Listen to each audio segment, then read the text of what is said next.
Eu estou aqui para falar com vocês sobre a revolução científica que deu origem à ciência moderna e mostrar para vocês que a ciência moderna, que surgiu a partir do século XVI, não aconteceu por acaso, não foi um imprevisto histórico, algo que surgiu do nada. Na verdade, vários fatores contribuíram e ao mesmo tempo exigiam uma transformação na forma de conhecimento. Então eu gostaria de comentar com vocês alguns desses fatores históricos, né, que influenciaram o processo de desenvolvimento da ciência moderna. Um aspecto muito importante é a transição do feudalismo para o capitalismo. Como vocês sabem, o feudalismo era uma sociedade bastante fechada e estática, porque não havia muita inovação, então foram 1000 anos de pouca mudança na estrutura econômica, nas tecnologias utilizadas, no modo de vida. Então, essa transição do feudalismo para o capitalismo, que teve um período do mercantilismo, do comércio, das grandes navegações, essa mudança toda também exigiu novas formas de conhecimento, né? Então, a comercialização, o transporte, né? A indústria, a produção de mercadorias, tudo isso exigiu conhecimentos que não haviam até então, né? Um processo muito importante são as grandes navegações. Então, quando nós lemos livros de época, nós percebemos que os navios que saíam de um continente para outro, eles eram cheios de cientistas, artistas, escritores, pessoas com diversos tipos de conhecimento e curiosidade em relação a outros povos e outras culturas. E esses navios, eles eram uma efervescência cultural. E os portos onde esses navios atracavam, em cidades portuárias dessa época, do século XV, XVI e XVII, eram os lugares mais movimentados, né, onde as novidades chegavam mais rapidamente. Então, as grandes navegações realmente impulsionaram o desenvolvimento científico. Nós temos nesse período também, com a desintegração do feudalismo, nós temos o surgimento da figura do rei. Os reis, que começou o processo do absolutismo nesse período, né, eles se fortaleceram diante de duas forças que existiam antes, que eram os senhores feudais e também a figura do clero, da igreja, do papa. Então os reis, eles foram se fortalecendo perante os senhores feudais e perante a igreja. E nesse processo de fortalecimento, como foi o sistema absolutista e os exércitos absolutistas que financiaram as grandes navegações, então nós tivemos o surgimento de academias, academias científicas, né? Um exemplo é a Royal Society of London, que existe até hoje. O pessoal surgiu nesse período para apoiar e organizar os cientistas que até então eles eram pessoas assim mais ou menos dispersas na sociedade, fazendo cada um o seu trabalho de uma maneira mais ou menos isolada.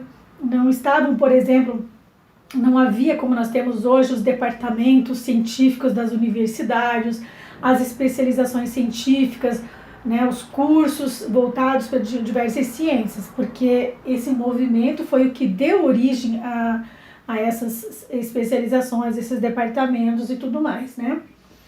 Então aqui, os reis, eles começaram a financiar esses projetos científicos porque eles começaram a centralizar a cobrança de impostos, né? Porque os impostos no período feudal, eles eram cobrados pelos senhores feudais, cada um no seu feudo, né? Vários feudos cobrando imposto. Já os reis absolutistas, eles centralizaram a cobrança de impostos e eles também centralizaram os exércitos. né? Os exércitos se transformaram em exércitos estatais e isso demandava também um financiamento, salários, né? Funcionários públicos e assim por diante. Então foi se criando um Estado, né? Um Estado que foi a primeira, né? O Estado moderno que surgiu através do processo absolutista. E nesse período, então, que foram sendo criadas em diversos países as escolas científicas, porque as companhias comerciais, elas eram escoltadas pela Marinha, pelas forças de segurança, etc. E todos eles precisavam de conhecimentos científicos, precisavam saber usar os instrumentos de navegação, precisavam entender de sobrevivência, né? Precisavam também compreender desde a língua e cultura de diversos povos, como também técnicas de diversos povos e como absorver também conhecimento de outros lugares, né? Por isso viajavam muitos cientistas e muitos curiosos e observadores das várias culturas nesse processo. E nós tivemos também a invenção da imprensa, né? Então, como a gente sabe, muitos livros antigos e também novos, até então, eles eram muito restritos a um grupo muito pequeno, muito pequeno. Com a invenção da imprensa, esse grupo ele se ampliou e estas obras, elas foram produzidas em massa e circulavam, não só dentro das sociedades, como nos navios e em outros povos. Esses viajantes e cientistas que viajavam, eles também começaram a escrever relatos de navegação, relatos de outros povos, de outras culturas, de outros conhecimentos, né? Então isso tudo foi circulando, né? A gente sabe também que um dos primeiros livros que foi impresso para todo mundo foi a Bíblia, né? Para todas as pessoas letradas, obviamente, né? E a própria imprensa auxiliou no letramento, porque havia mais material, né, de leitura circulando, mais curiosidade. É importante a gente lembrar, pessoal, que quando nós utilizamos alguns navegadores, por exemplo, o Google Chrome, o Google, etc., nós chamamos de navegador, que é um software que ele nos transporta para o mundo virtual, para viagem, para várias realidades e etc., né?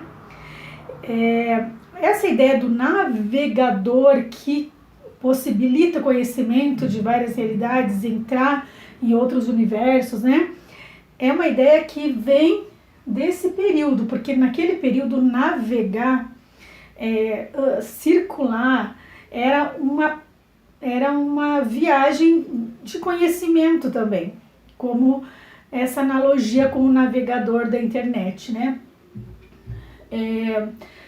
Nós tivemos também a Reforma Protestante, né? A Reforma Protestante, ela descentralizou as autoridades religiosas, né? E possibilitou uma maior força dos cientistas e de liberdade de conhecimento, porque a gente sabe que durante o período medieval houve uma tentativa de asfixiar o processo de desenvolvimento científico, né? A gente pode fazer um paralelo com as situações de hoje, né?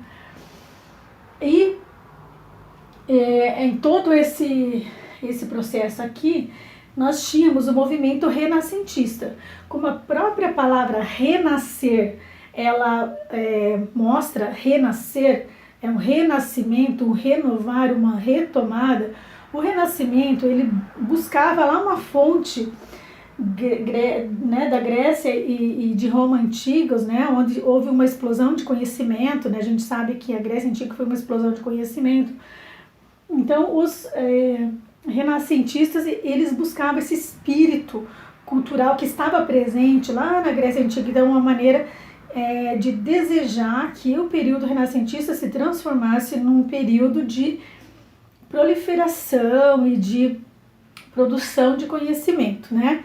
E o que orientava esse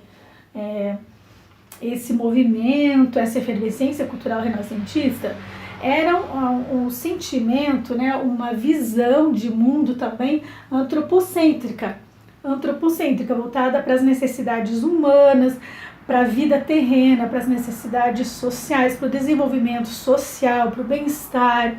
Então, isso difere da visão anterior do período medieval, que nós tínhamos uma sociedade teocêntrica, onde a vida terrena não importava muito, onde as necessidades humanas, sociais eram secundárias, né, frente à ideia, né, de salvação da alma, ou de viver na cidade eterna e assim por diante, né? A gente sabe dessa mudança do teocentrismo para o antropocentrismo, né? Então esse antropocentrismo que vão gerar um foco naquilo que é preciso criar e desenvolver para o ser humano, para a sociedade. E nós tivemos então também nesse período o surgimento de novos métodos de investigação. Então, nesse processo todo, surgiram filósofos como Francis Bacon, como Galileu Galilei, como René Descartes, né? Propondo uma forma de criar o conhecimento que seguisse algumas etapas que pudessem ser compreendidas por todos, como aquele conhecimento foi produzido, e que as pessoas entendessem o processo de construção do conhecimento, como se chegou àquele resultado, e não precisasse acreditar num conhecimento pronto e acabado, que alguém dissesse, olha, você tem que acreditar nisso porque o mundo é isso. Então, o método científico, ele se propõe a ser uma transparência, uma publicização do processo de construção do conhecimento, e com isso também ele dá autoridade para o cientista e para a comunidade científica, no sentido de eu cheguei a esse resultado, nós chegamos a esse resultado, a essa descoberta, a essa compreensão, porque nós desenvolvemos esse conhecimento dessa forma, observamos esses aspectos da realidade, esse processo, percebemos que há uma regularidade nesse fenômeno, né? Então, essa observação do funcionamento dos fenômenos naturais, da regularidade desses fenômenos, dessa nova visão de ter um foco nos fenômenos e observar a realidade, e não aquela maneira anterior que nós chamamos de uma maneira especulativa ou metafísica, né? Não, a observação é dos próprios fenômenos naturais, né? Então, esses pensadores, eles contribuíram para uma valorização de um modelo novo, de uma forma nova de produzir o conhecimento e de garantir que esse conhecimento pudesse ser aceito, né, por pela sociedade em geral, né? Então, retira-se a autoridade do conhecimento de outras personalidades que até então tinham a última palavra sobre o que é o mundo, sobre como o mundo funciona, e essa autoridade passa para o cientista, né, para a comunidade científica. E o cientista, ele passa a ser uma pessoa autônoma em relação às religiões e a outras autoridades, né? Ele gradualmente vai sendo, ele vai tendo uma autonomia. A ciência como um todo vai criando o seu espaço dentro da sociedade, o espaço das comunidades científicas e o espaço do cientista, ok? Então, isso daqui, né, esses fatores mostram pra gente que a ciência moderna, que a revolução científica, ela não aconteceu por acaso, né? Ela, como todas as coisas em geral, acontecem relacionadas às transformações históricas. Então, quando a gente vivencia uma mudança social, histórica, isso se reflete também no conhecimento. Então, é bastante possível que tudo isso que nós estamos vivendo agora na pandemia, que é um fenômeno mundial também, isso vai gerar uma mudança, e nós já estamos percebendo, por exemplo, a digitalização, a virtualização, né? O próprio fato de eu estar aqui virtualmente dando essa aula para vocês já é um processo, né? Um processo que faz parte da nossa mudança atual.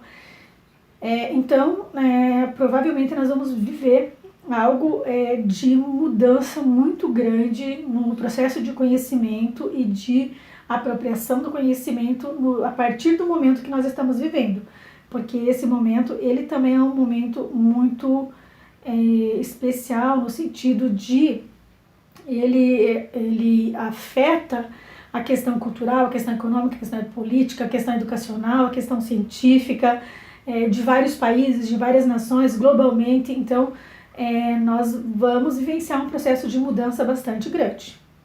E gostaria de lembrar vocês que existe uma frase que diz assim: a melhor maneira de prever o futuro é construí-lo, né?